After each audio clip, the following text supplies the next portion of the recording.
Hello, and welcome to the Come to Your Senses podcast. I'm your host, embodiment-based coach, Mary Lofgren. Here, we explore how to live bravely and beautifully through a lifestyle of embodiment. You'll hear gems to empower you around mindset, mindfulness, somatic psychology, and neuroscience, as well as beauty, food, style, and the art of slow living to meet your soul through the senses. I am so happy that you're here. Let's begin.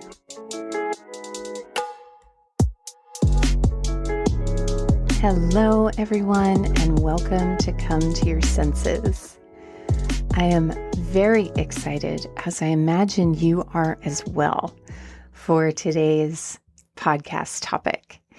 The most popular subject on Come to Your Senses is the topic of the art of seduction and reorienting and reimagining your relationship to seduction to one of being seduced by life and being seduced by yourself. And so today, especially as we head into December and the holiday season, when it is a time of disconnection from the body often, I am going to share with you 3 of my most precious gems on how to use the art of seduction to feel more radiant, more sensually alive, and just generally more in love with yourself this month and anytime. And so let's dive into our gems on how to seduce yourself. As the Buddha once said, all of your life arises from the tip of your intention. And so if we start with the traditional understanding of seduction, which is often focusing on getting an outcome no matter what the cost, usually there's some sort of exploitation associated with seduction. And this is speaking more to some of the pickup artistry kind of books that you'll find out there. That's one definition of seduction. You might also imagine seduction as being a lady of the bordello wrapped in velvet and lace and smoking a cigarette on a cigarette holder, whatever you call those things. I used to have one. And a woman who embodies her sexuality in a way that is visible and outward. And those are both, well, maybe not the former, the manipulation kind, but the latter is a gorgeous, delicious expression of one's seductive power. And today, I'd like to share with you a more baseline definition and understanding of seduction.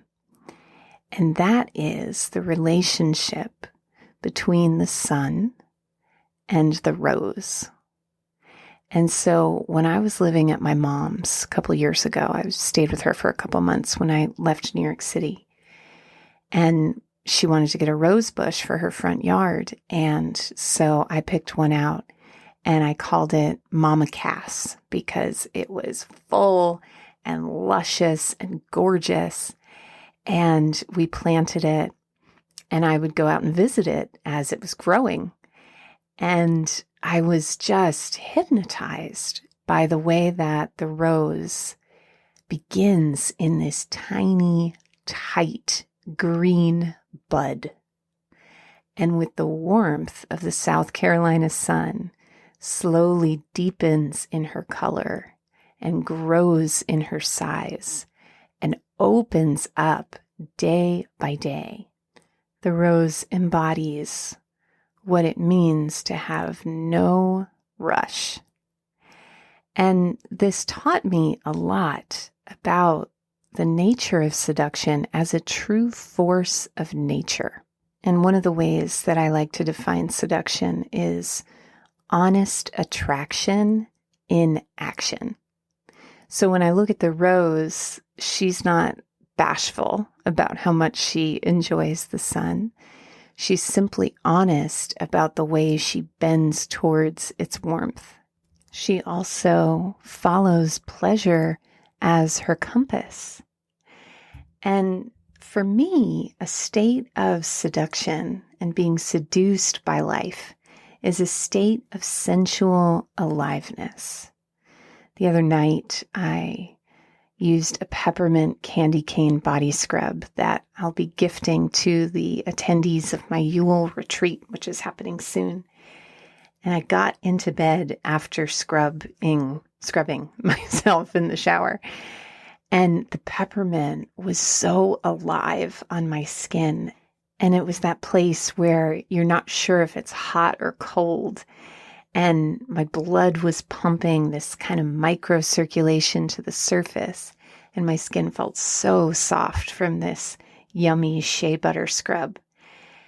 And good God, I was just so seduced by my own bed sheets as I climbed into them. Seduction is an experience of embodied charm and delight, and really draws us in. So the other day, I was listening to a podcast, and it was a podcast about Yule. I was preparing for the retreat, and the person was just kind of reading out a list of facts on the history of Yule. And I was doing the dishes, and I said out loud to the room where it was just me and my dishes, "Geez, enough with these facts. Seduce me already." Because content is nothing without context. This is why the internet is so overwhelming, and also why it leaves us always wanting more, because these facts were just flooding into my system without any juicy place to land. And you'll notice that prior to every episode, I whet your appetite and I take you on a journey of seduction that starts by giving you context for the content that you're about to receive. The context clears a space in your heart and mind to make the content relevant and to stimulate your appetite to receive it. In other words, if I were to come on and say, "Welcome to Come to Your Senses, jump right into our gems," it wouldn't be nearly as satisfying. And satisfaction and seduction are very intimately intertwined. I believe that seduction possesses this moment-to-moment satisfaction and this delicious tension between wanting and having. And so our first gem around seducing yourself has to do with just that. And it is enjoying seduction as a dance of desire. So I once recorded an episode on the art of seduction, and I talked about this topic that I'm about to share with you and just seduction in general. It's a great resource if you want to go back and revisit. We'll drop it in the show notes. It's called The Art of Seduction. But I have learned and seen that every seduction has three distinct phases. There is anticipation, culmination, and afterglow.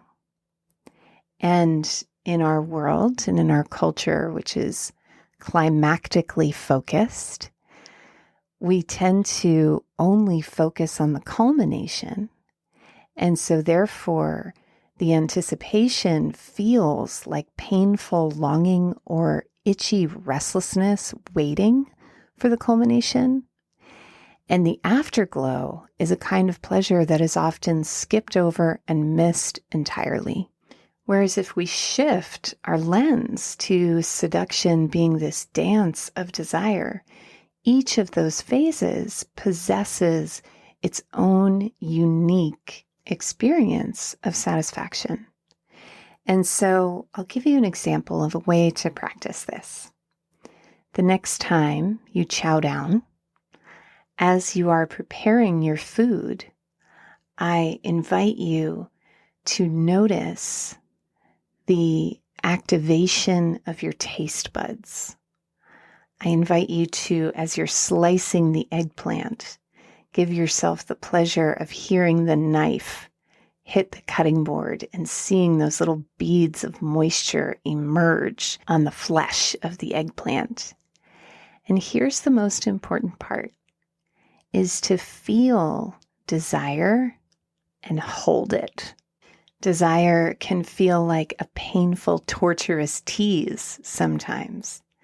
But I encourage you and invite you to explore the desire that you feel for whatever is on your plate or coming to your plate, and enjoy the pleasure that comes from wanting and the pleasure that you can find by inhaling its aroma and feeling the anticipation of the satisfaction. Then you come into culmination, which is the act of eating. And I have a feeling that you have some skills already around enjoying your food. One of the things that I've been exploring lately is really slowing down my chewing and really keeping my belly relaxed as I eat. And I have an episode as well on the art of eating sensually, which is not just about eating mindfully, but ways to enhance the pleasure that you experience when you eat. So I recommend having a listen to that one as well. This is kind of like the seduction collection of episodes. And then once you are finished, and this could be done with your plate of eggplant parmesan, it could also be done with a single strawberry, feeling the pleasure of fullness in your belly. And fullness might not always be a pleasurable sensation for you.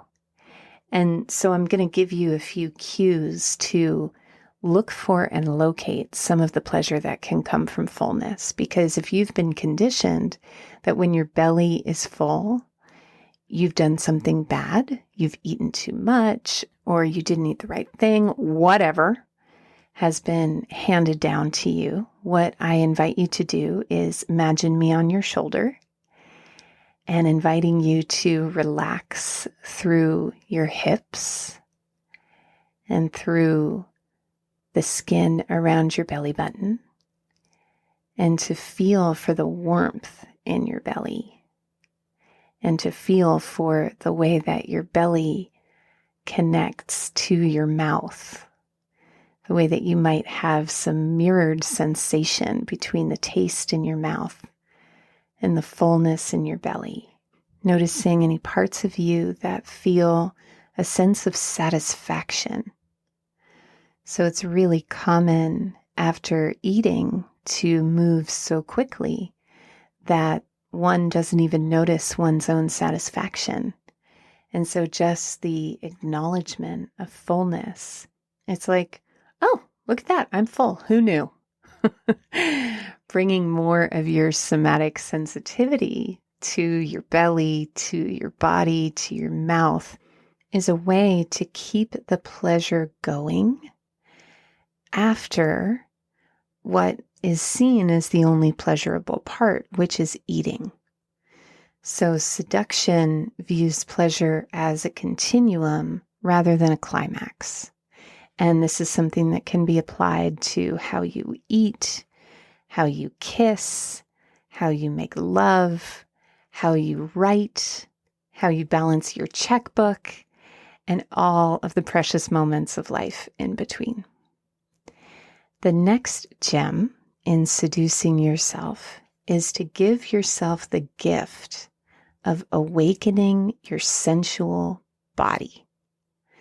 So when I talk about your sensual body, what that means to me is there being a certain plumpness to the present moment. Don't you just love the word plump? I could write a whole book called Plump. Plumpness of the present moment. And I feel a plumpness to the present moment whenever I practice adornment, especially for no reason. I went back to the gym today for the first time in a long time. And I was, kind of amused at myself for putting on lip gloss and a little bit of bronzer. And I actually curled my hair to go work out. And I have this fabulous new t-shirt that says apathy, entropy, empathy, ecstasy. And if you are a fan of the Broadway musical Rent, you know what that means. And when I went to the gym, it's like I was seduced into being there. I was having so much fun dressing and adorning and felt so much like myself when I walked in that it really helped with the sometimes difficult adjustment into the shrine to toxic masculinity that I sometimes find the gym to be. I find it really hard sometimes to go to the gym. I love the way I feel when I exercise, but the process of being there just is not what I would describe as a pleasure. And so these little talismans help me to seduce myself into my ultimate desire, which is the feeling I get when I leave the gym. And additionally, help me to be more embodied in the process. Lately, I've been enjoying a morning ritual where I don't turn on any lights other than candlelight. And I light a stick of incense and I sit at my dining room table and journal. And right now I'm reading a fabulous book that I highly recommend called God is a Black Woman by Christina Cleveland. We all desire more mindfulness and more of an ability to be in the present moment. But for some of us, particularly those who feel a homecoming when we are embodied, mindfulness is not always enough to drop us fully into the present moment. And there needs to be this addition of the magic of the senses. Another thing that helps awaken my sensual body is wearing lingerie for no reason. So putting on a beautiful bra and a pair of little lace boy shorts, and sometimes I'll add a long string of pearls, like a lavalier length string of pearls, and my booty slippers, which add a decidedly more cozy element to the wardrobe. And I dab a little bit of perfume behind my ears, and I'll go in and check my emails. And I used to listen to things like this, and I would just roll my eyes and say, good God, woman, that sounds so hokey. And I hear you.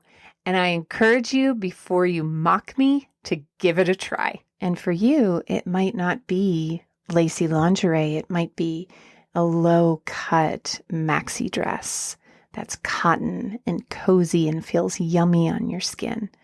Or it might be a Irene Cara flash dance type sweatshirt that goes off the shoulder and reveals your gorgeous collarbones with some short athletic shorts that look like they're from the 70s. It does not matter what it is, doesn't matter what it looks like. It's all about how it makes you feel and how it awakens that sensual essence within you. And the final gem is one that you may not associate typically with the art of seduction, but it is to make contact with your inner child. So children have this very uninterrupted channel between themselves and their desires. And, being an adult can be such a head trip and can contain so many straight lines of details and angles. Whereas the world of a child has those more round curves of play and pleasure. And why on earth would we do anything unless it's fun? And so for me, my inner child loves things like fluffy novels. My inner child is a total sucker for inanimate objects in the shape of animals, like slippers and essential oil diffusers and incense burners and all other objects, teaspoons, all of these things in my house that come in the shape of animals, and it just makes them such a joy and delight.